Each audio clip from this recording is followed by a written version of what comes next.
HOMEBOIS wants to become that massive obstacle on the path of the Red Giants, and they're going to try their best here. Zorn already doing a good amount of damage early on. Both junglers going to once again be starting on the same side of that map. For now, so guys, he's going to have an okay time. The question is whether Chibi is able to find that lead initially, right? Because Chibi, he wants to scale hard, but he needs to snowball hard. So guys, he naturally just gets stronger over time. With this being said, at least they now have some information about starting paths. Man, Cram is so nice. He leaves the entire orange buff for Sakai. He knows that he's going to be able to catch the wave in time as well. Here comes Chibi trying to steal something. He's not successful though. Red Giant's not going to force any sort of engagement here though. Stormy going to be the victim.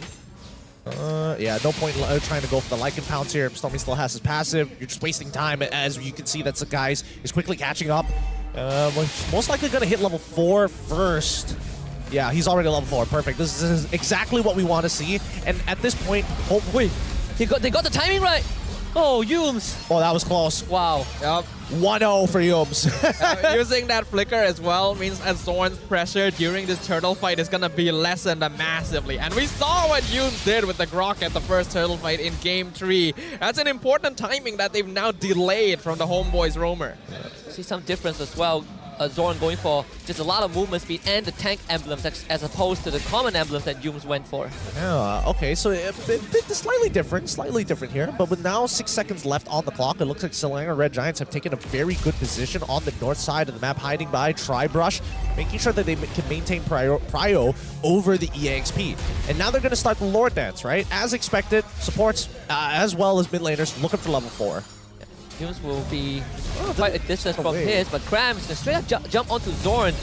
Chibi is around, looking to see if Cram's going to drop down low. Now Vengeance and Penalty Zone both traded in. The Lycan pound and some damage. The bot finds the first blood. The guys gets a big taunt, but no ultimate for him. HOMEBOIS finding 2 kills.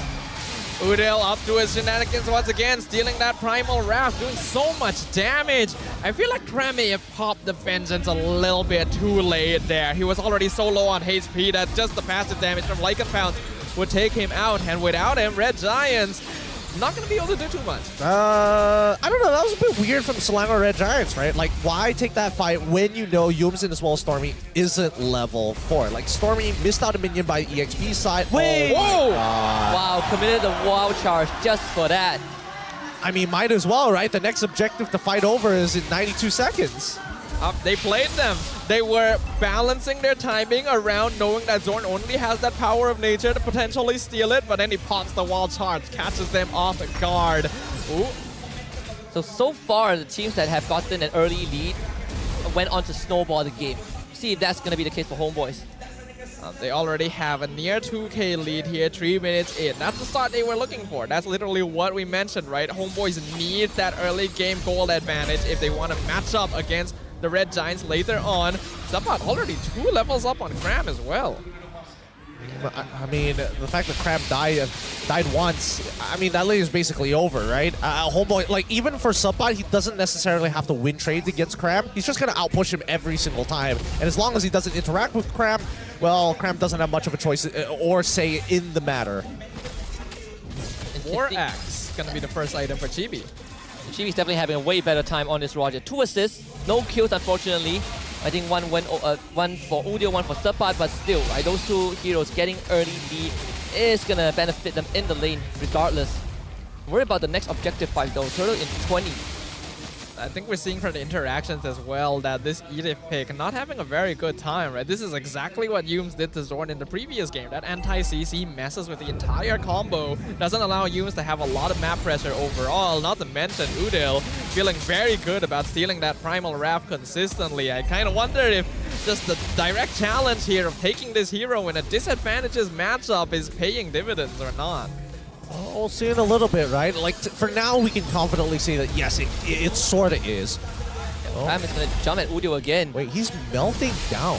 Less than half health. Penalty zone onto Cram. Cram's going to use that ultimate and Vengeance, but Zapat, he is pounding Stormy! Stormy still has the passive, but Cram already went down, and Stormy forced to run away. Udio with the Primal Wrath, and he's going to flip Yums back. And this Edith is not going up well against the Valentina. This is gonna feel quite bad now. Already a 4K lead. We're seeing the same snowball. Is it gonna be the same thing for every single game? Yumes. Oh, is he dead? No! What? He walks away with just like 1% of his HP. Oh, the timing. The timing could not be worse.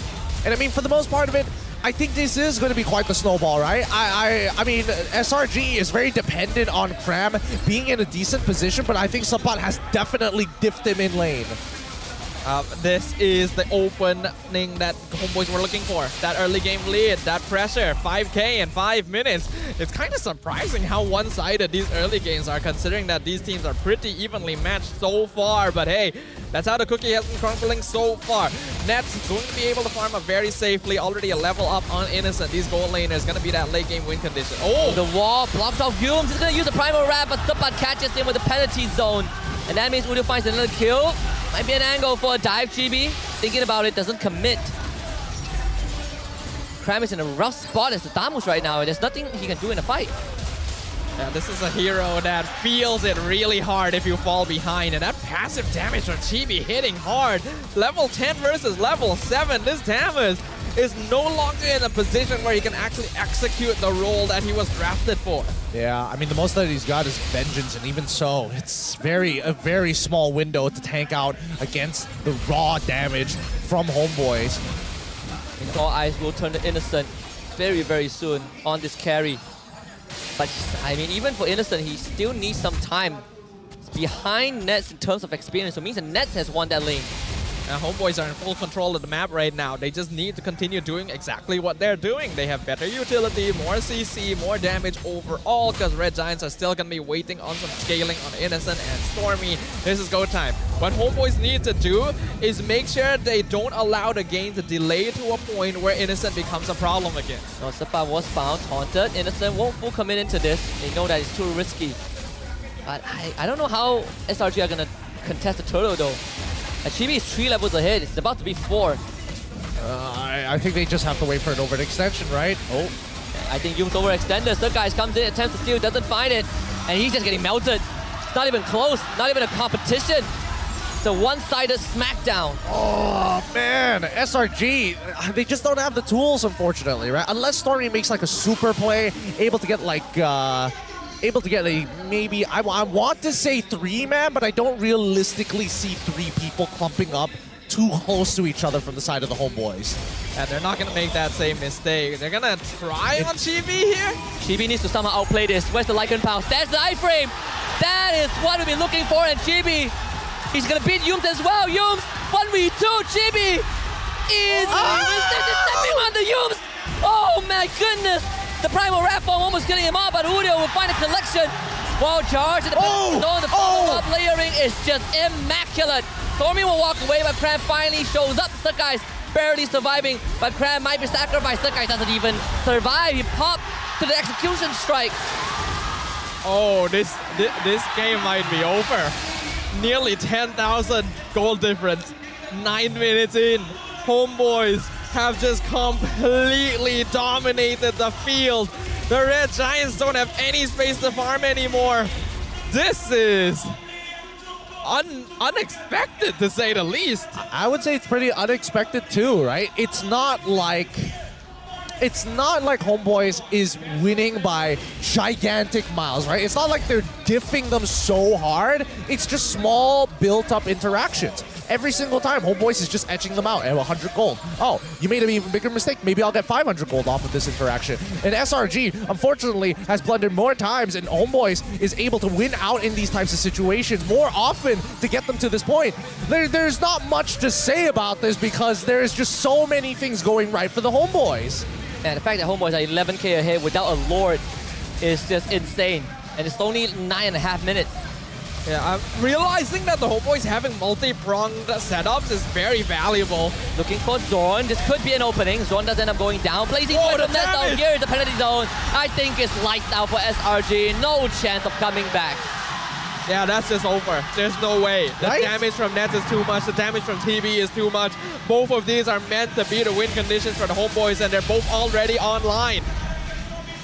Like, this is disgusting. Like, this is absolutely disgusting from the Homeboys. They've won on every single front. They only need to win 2 out of the 3 lanes. They decided, you know what, we're gonna go 3 for 3 in the lanes.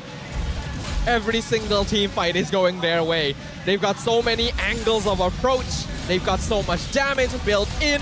The Red Giants really needed a foothold early on to be able to build a foundation in this game, and it's just been taken out from them. The carpet's been pulled from beneath their feet, and they are slipping, and they are hitting their heads real hard. The fact that Innocent doesn't have a flicker against a Terizla makes it even harder, right? It's the Terizla of Grok. Both are an issue, but you only have a solution for one. Lord will be coming down that mid lane, but Homeboys are at just an insurmountable lead. 13,000 and counting. All right. Now, SRG, they've got an opportunity to maybe turn this around, right? In terms of high ground defense, probably not the best in the world, but they do have an opportunity if Homeboys, and only if, they clump up too close together. I think that the Homeboys probably should split up ever so slightly. Yeah, 4-1, just like this. Even Udo has just crazy damage. Homeboys, you can just slowly whittle down the structures. 2 inhibitors down just like that. Wow, charge Zorn to the back step, but with a penalty zone, Yuz doesn't even get to respond. They're gonna be frozen underneath the crystal, but Homeboys with just sure goal lead will tear SRG apart. That is the equalizer. We are